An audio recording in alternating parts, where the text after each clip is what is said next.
Welcome to Imagine It Down here at Imagination Station, joined once again by Chief Scientist Carl Nelson. And Carl, we've elected a new speaker. We have. Relevant, without getting too much into politics. That's right. Excellent. So yeah, we're going to talk about how speakers work. It's really pretty cool technology that's been around for a long time. So here I have a speaker, and I've actually ripped it apart. I've torn the cone out, and you notice on the end there's this coil. Mm-hmm. And of course the connections are there on the bottom. I cut those off. Yeah. But if we connect that up to a signal source, this little coil becomes like an electromagnet. It creates a magnetic field. Now, on the bottom of the speaker, we have a big magnet.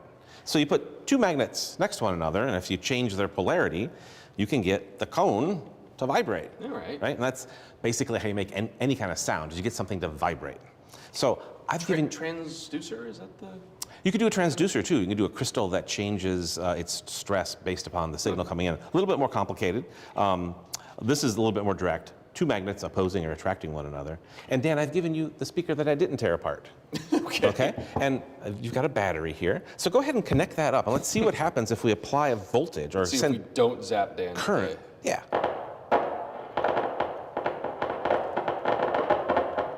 Coming to you live. So if you hold it there, put it back on and hold it, you notice the speaker goes down. Now switch the polarity. Switch them around. And now speaker cone goes up. Yeah. So if you send a signal in that varies between positive or negative, if you will, you can get the speaker to vibrate up and down rapidly and reproduce sound. Now, the simplest possible speaker you could make would be this. It's a conductor, and if we send a signal through it, through this amplifier, in fact, I've made two models, a complicated one and a simple one, and they're connected in series. So if I connect my phone up to the amplifier, send a song into this, we'll send some current through these wires. By itself, that will do absolutely nothing, right? What we need is a super strong magnet like this. Get that whole thing going with exactly. So this magnet is really strong. It's really strong. And so it turns out that an electrical current in the presence of a magnetic field experiences a force. Mm-hmm. Okay? So Dan, I'll let you hold this. Don't bring in here anything metal. Yep. I'm going to turn our amp on, turn the power up, play a song, and of course you hear nothing. But bring that magnet near that single conductor. Let me turn it up a little bit.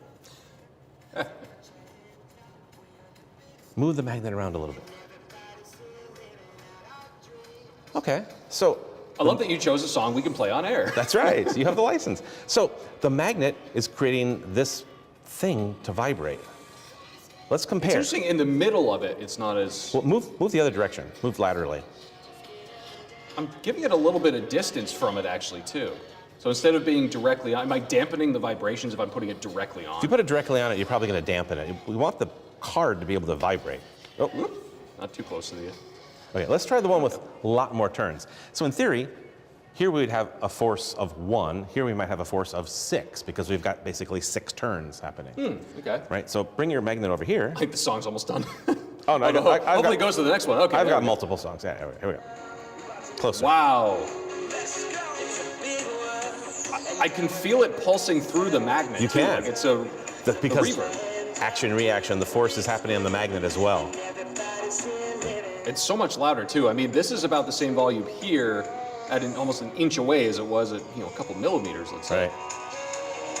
Now, if I do put it,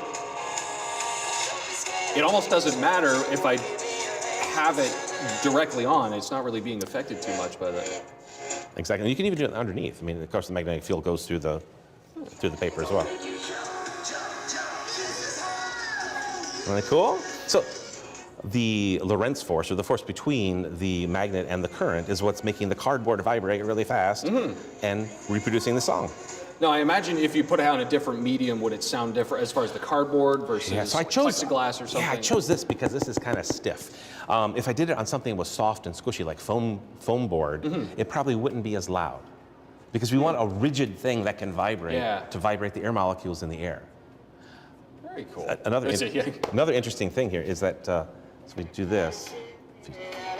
If we bring it near the edge of the magnet, where the field is stronger, It's about the loudest. it's I've heard louder. That one, yeah. If we do it this way, it's not very loud. Huh. Stronger field near the edge, weaker field in the middle. Fantastic. So, simplest speaker in the world right there. Single wire and a magnet. Very cool. All right, I'm Dan, that's DJ Carl, and that is how you imagine it.